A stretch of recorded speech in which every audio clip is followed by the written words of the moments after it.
Estamos falando sobre alegria, a alegria no Senhor. Como é que nós podemos considerar, ser capazes de considerar essa tristeza e as aflições do mundo e as aflições terrenas, tendo nelas um motivo de nos alegrar no Senhor. Não tem outra forma, amados, senão olharmos e pensarmos além dessas questões materiais, além do que é material. Temos que ir adiante, olhar adiante. Às vezes não. Nos últimos tempos, a fé cristã tem sido ridicularizada. Haja vista as festas mundanas, ridicularizando a fé cristã. Mas a fé, ela é a única finalidade, a única realidade, na verdade, de que nos traz consolo e conforto. Hoje, o mundo está apavorado. Hoje, o mundo está em pânico. E os únicos que têm a resposta é a igreja. O mundo está em pânico, mas os únicos que têm a resposta de consolo, de conforto, de ânimo, de esperança é a igreja. Se a igreja fechar as portas, o caos será total. Então, as adversidades e as dificuldades que nos afligem hoje têm que nos levar a pensar que tipo de cristão nós somos. Há aqueles que são ridicularizados porque não exercem a fé, não têm atitude cristã, e eu tenho certeza que muitos cristãos têm dado motivo a isso, a essa ação de chacota. Ou se somos aqueles cristãos que não recuam, estão firmes em Cristo Jesus, levando a palavra, orando, clamando ao Senhor, sabendo que Deus é conosco, fazendo-os ver, fazendo o mundo ver, o mundo que está em trevas, ver a luz de Cristo Jesus. Então, é interessante porque nas férias eu estava preparando esse estudo e jamais poderia imaginar que estaríamos passando por uma situação como nós estamos passando. Ter a alegria em momentos difíceis. A história, ela nos ensina isso. No tempo da escravidão, por exemplo, os escravos não tinham motivo para se alegrarem. Tinham uma vida, um tratamento desumano, labor exaustivo, na maioria das vezes eram vendidos e a família tinha que ser separadas, tinha uma existência realmente miserável. Mas naquele momento surge um tipo de canção, um tipo de música chamado Black Soul, que fala sobre a alegria de olhar para Deus e a alegria da esperança nos céus. Eu fiz uma questão de trazer para os irmãos, talvez falando Black Soul, os irmãos não acham que nunca tenham ouvido isso, mas é mais comum do que eu tenho certeza que os irmãos já ouviram essa música. Eu peguei aqui Arautos do Rei. Os irmãos conhecem Arautos do Rei. Então, vou tocar aqui só para os irmãos terem uma noção.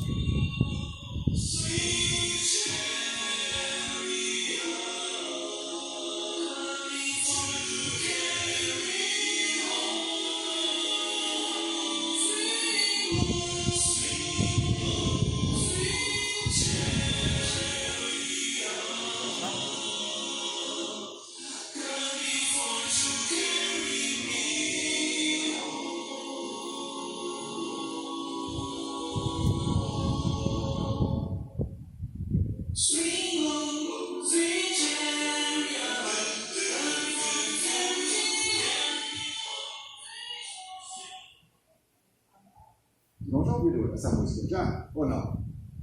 Essa música ela fala sobre o estribilho dela. Olhei para o Jordão e o que vinha ao meu encontro para levar-me ao lar. Um grupo de anjos a procurar-me para levar-me ao lar. O poderoso testemunho dessas canções, demonstrando a fé, a fé genuína em Cristo Jesus fazia com que esses escravos, né, aquela sociedade, aquela comunidade pudesse olhar além das dificuldades, né? Guardadas as devidas limitações e restrições, irmãos, nós podemos ver que a motivação que a esperança nos céus nos traz, nós podemos fazer a seguinte ilustração. Vamos supor que os irmãos já tenham tido o desânimo de sair de casa, de ir trabalhar, mas foram trabalhar, mesmo com todas as dificuldades, com todo desânimo realmente de ir. E a esperança de retornar para o lar foi que motivou os irmãos a concluírem aquele dia. A esperança de retornar é que deu motivo para que os irmãos concluíssem com louvor aquele dia. Da mesma forma, guardado, é lógico, as devidas proporções, né, o que nos dá a esperança de passar por todas essas adversidades, louvando e glorificando, é a nossa visão do futuro, a nossa visão de que estaremos em breve na glória. Esta forma de olhar o sofrimento que a vida tem nos apresentado é que nos dá essa chama de vontade de estar, ou de prosseguir, melhor dizendo, essa chama de prosseguir. Jesus, falando sobre isso, ele nos deu uma nota, né, muito importante. Ele diz que no mundo nós teríamos aflições. No mundo teríamos aflições. Essa palavra aflição, às vezes levamos ela não com tanta profundidade quanto ela está no texto. Quando falar no mundo tereis aflições, talvez há 1 ano, 6 meses atrás, os irmãos não teriam essa noção das aflições que o mundo está passando hoje. Então, é bem profundo. Assim como é profundo a outra parte, a orientação de Cristo. Mas nós devemos ter o quê? Bom ânimo. O que significa bom ânimo? Ter a esperança, a alegria, a firmeza, a determinação. Não em nós mesmos, não nas nossas forças, nas capacitações, não por ter, eu tenho que ir, eu vou lá, vou mostrar que eu sou forte. Não, mas porque Cristo venceu o mundo. Tem de bom ânimo, porque eu venci o mundo. Ele afirma isso, né? Que Jesus venceu o mundo. O apóstolo Paulo, falando sobre essa questão, ele faz uma comparação entre as aflições deste mundo e a alegria que nos aguarda. A aflição desse mundo e a alegria que nos aguarda. Não tem comparação, fazendo entre uma e outra. Romanos capítulo 8, 18, ele diz: porque para mim tenho por certo que as aflições deste tempo presente não são para comparar com a glória que em nós há de ser reservada. Os momentos temporais de angústia, sofrimento pelos quais nós passamos, têm tempo para encerrar. Não é eterno. Pelo contrário, tem tempo para encerrar. E vai se encerrar de qualquer forma. Quando passamos por esses períodos de sofrimento, o conselho de Paulo é lembrarmos que Deus fixou um limite de tempo curto ao nosso sofrimento. O limite de tempo para o nosso sofrimento é curto. Em compensação, não há limite de tempo para que estejamos nos céus gozando de todos os prazeres, sem ter lágrimas, sem ter sofrimento, sem ter angústia. Lá não tem limite de tempo. Será ilimitados. Muitos dizem que esta fé cristã, ela é ilusória. Mas a fé cristã, ela é a base, o âmago do nosso relacionamento com Cristo Jesus. E também é a âncora. Para que serve a âncora? Para dar estabilidade e segurar o navio. A nossa âncora é a fé, que está lançada além deste mundo físico. E ela é lançada em um terreno onde pode ficar completamente segura, porque é lançada em Cristo Jesus.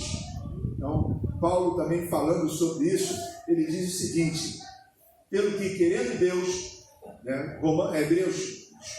Hebreus capítulo 6, Paulo, Hebreus capítulo 6, versos 17 a 20. Pelo que, querendo Deus mostrar mais abundantemente a imutabilidade do seu conselho, aos herdeiros da promessa, se interpôs com juramento, para que por duas coisas imutáveis, nas quais é impossível que Deus minta, tenhamos a firme consolação, nós, os que pomos o nosso refúgio em reter a esperança proposta, a qual temos como âncora da alma, segura e firme, e que penetra até ao interior do véu, onde Jesus, nosso precursor, entrou por nós, feito eternamente sumo sacerdote, segundo a ordem de Melquisedeque. Então, a nossa fé é como âncora firmada em Cristo Jesus. E se há uma coisa que Deus não deixa de fazer, é cumprir as suas promessas. E segundo, Deus não mente. Então, podemos ter essa certeza e essa firmeza de propósito. Eu gostaria que os irmãos lembrassem de um exemplo bíblico. E pensando sobre isso, veio-me à mente a vida de Abacuque. Abacuque também estava passando por um momento terrível em sociedade. E ele levanta alguns questionamentos esses que dá prova da sua crise de fé. A fé de Abacuque estava sendo testada. E ele questiona Deus o porquê daquela situação caótica na sociedade em que ele vivia. Peço, irmãos, que abram aí as suas Bíblias em Abacuque, capítulo 1. Vejam do versículo 2 ao versículo 4. Abacuque questiona por que estas coisas estão acontecendo. Como pode deixar isto acontecer? Abacuque, capítulo 1, verso de 2 a 4. Eu vou ler para os irmãos. Diz assim: até quando, Senhor, clamarei eu e tu não me escutarás? Ou gritarei a ti, violência, e não salvarás?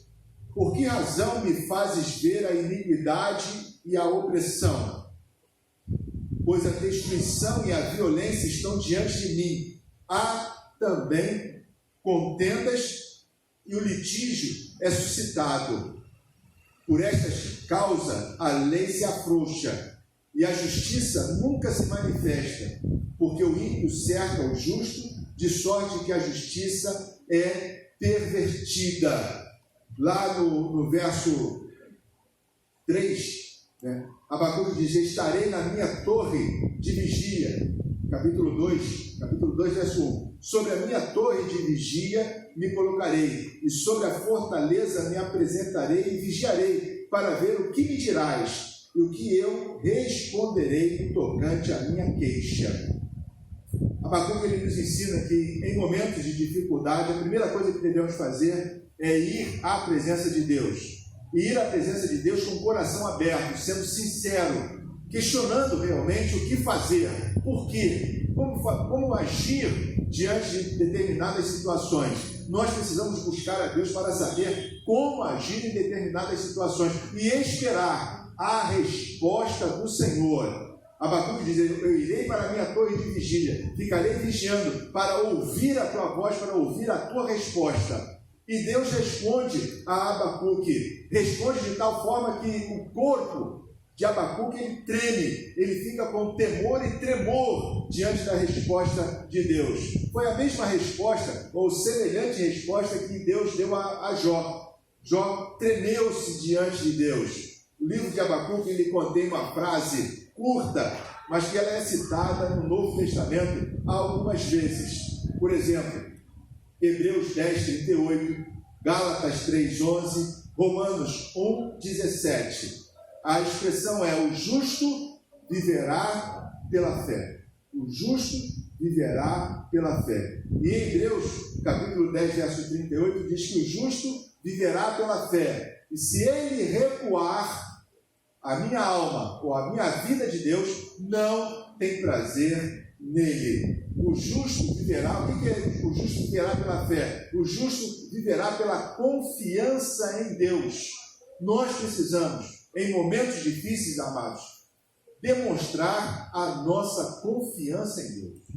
Devemos confiar em Deus. É agora que precisamos expressar a nossa confiança. Eu disse domingo para os irmãos que eu tenho visto isso individualmente em membros, crentes genuínos, crentes fiéis ao Senhor, têm demonstrado a sua confiança em Deus. Eles têm passado por momentos dificílimos, problemas que às vezes olhamos e não vemos aos olhos dos humanos solução, mas eles estão firmes na presença do Senhor, participando da igreja sempre quando pode, dando um bom testemunho, sendo fiel ao Senhor. Creio que agora está chegando a época em que devemos demonstrar a nossa confiança em Deus como igreja, coletivamente. Como igreja, devemos demonstrar a nossa confiança em Deus.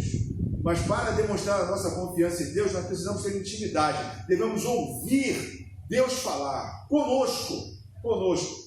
Por isso que alertei aos irmãos e achei muito propício não deixarmos que a nossa mente se deixe levar pelos ruídos brancos. Os irmãos lembram disso? Ruído branco, ou seja, está aqui e não está prestando atenção nenhuma, ler a palavra de Deus e não prestar atenção nenhuma, não captar a voz do Senhor, porque quando nós captamos a voz de Deus, os nossos joelhos tremem, o nosso corpo, o nosso coração treme de temor e tremor diante de Deus, e temos certeza da boa, perfeita e agradável vontade do Senhor. Assim como Abacuque veio a afirmar, depois de ouvir a voz de Deus, ele veio a afirmar no versículo 17 e 18 do capítulo 3: ainda que a figueira não floresça, nem haja fruto na vide, ainda que a colheita da oliveira decepcione, e os campos não produzam mantimento, ainda que as ovelhas desapareçam do aprisco, e nos currais não haja mais gado, mesmo assim, eu me alegro no Senhor. Ele não está dizendo que me alegrarei, não, eu me alegro no Senhor e exulto no Deus da minha salvação. Ainda que essas coisas venham a acontecer, Abacuque diz que ele já se alegrava e já exultava no Senhor, mesmo diante das ameaças, das adversidades, das dificuldades, ele já se alegrava no Senhor. É bem verdade que a época de Abacuque para a nossa tem uma discrepância enorme. Eu creio que nenhum de nós tenha perdido o sono porque a figueira não floresceu. Na verdade, não temos nem notícia disso, sabe? Nem se ela vai florescer, se vai ter figos, isso não nos importa muito. Mas o âmago, as questões fundamentais de Abacuque podem serem trazidas para o nosso dia. Por exemplo, essas preocupações. Ainda que o vírus se multipliquem e os alimentos escasseiem a tal ponto que não consigamos comprar, ainda que percamos o emprego ou não tenhamos recursos financeiros, ainda que não venhamos a conseguir o atendimento médico necessário, ainda que a crise afete a nossa família e nos separe, ainda que todas estas coisas aconteçam, será que podemos falar como Abacuque? Eu me alegro no Senhor e exulto no Deus da minha salvação, irmãos? Ou vamos deixar o nosso semblante cair, ficar entristecidos, acabrunhados, deprimidos, como se não tivéssemos Deus? São ameaças bem reais, não duvidem, irmãos. São ameaças bem reais. Como a Marluceia falou, talvez alguns dos nossos não permanecerão vivos, pelo menos aqui, serão levados para a glória. São ameaças reais. Mas como nós, igreja do Senhor, vamos reagir? Como nós, igreja, vamos reagir? Nós somos os Abacuques desse tempo. Hoje é o momento de agirmos confiadamente no Senhor. Confiadamente. Postei no grupo da igreja, postei no grupo da Como, que os idosos, os irmãos idosos que têm imunidade baixa, há aqueles que estão dentro do grupo de risco, têm alguma enfermidade, uma prévia enfermidade, há aqueles também que estão gripados, já estão passando, se sentindo mal, não venham à igreja, não venham. Tem justificativa plausíveis para ficar em casa, para que possam orar juntos. Mas como nós vamos reagir? Nós, os demais, como vamos reagir? Vamos nos acovardar? fechar a igreja, ir para casa. Como nós vamos reagir a isso? Muitas igrejas têm fechado. Sim, a recomendação da Convenção Batista Brasileira, da Convenção Batista Carioca, é fechar, irmãos. É fechar. Mas nós temos que orar e ouvir a voz de Deus. Temos que orar e ouvir a voz de Deus. É isso que precisamos fazer. Não seguir A, B ou C. A opinião própria, o sentimento próprio, não é isso. Nós precisamos orar e chegar à conclusão. A Igreja Batista, ela tem por princípio a autonomia. E nós precisamos exercitar essa autonomia, orar, buscar a face do Senhor, buscar de todo o nosso coração, para que o resultado da nossa busca, o resultado do ouvir a Deus, o resultado da nossa atitude, seja semelhante a de Abacuque, ainda que o mal aconteça, ainda que as graves ameaças se concretizem, ainda que eu me alegro e exulto no Deus da minha salvação. E o resultado disso, irmãos, é ainda o que Abacuque fala no verso 19. O Senhor Deus é a minha fortaleza e faz os meus pés como os da corça e me faz andar altaneiramente. A corça tem os pés muito firmes e pode se locomover como uma cabra monteja nas alturas e em lugares perigosos, atravessando espinhaços estreitos sem cair na destruição. Deus nos concede isso, o equilíbrio nos momentos difíceis. Deus nos concede segurança em atravessar esses espinhaços, esses despenhadeiros. Por mais que seja íngreme e por mais que seja estreito a caminhada, o Senhor é que nos sustenta e passaremos glorificando, engrandecendo, louvando o nosso Deus.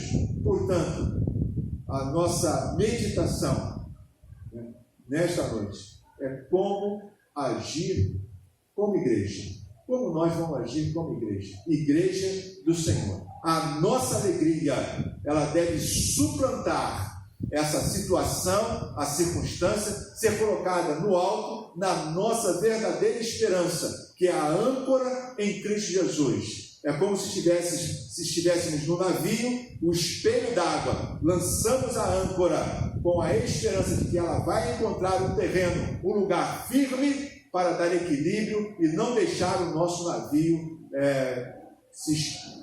ser destruído pelas ondas das adversidades e dos problemas. Deus é conosco. Agora, nós somos com Deus. Deus é conosco. Mas nós somos com Deus. Não podemos entrar, irmãos, nesse pânico. Nós temos o Senhor. E temos que olhar e buscar. Hoje é tempo de buscar ao Senhor, de clamar a Deus, de exercitar a nossa confiança plena no nosso Deus. E é isso que eu desejo, juntamente com a igreja, passar por essa experiência e passar tendo discernimento da boa, perfeita e agradável vontade de Deus. Não só discernimento, mas colocando em prática essa vontade divina para o louvor da glória do nosso Deus e a alegria nossa. Pode ser que venhamos a ser crucificados. Pode ser que isso aconteça. Mas, sendo crucificado, é estar na glória. Tá? Que Deus nos abençoe. Rica e abundante. Amém. Irmãos,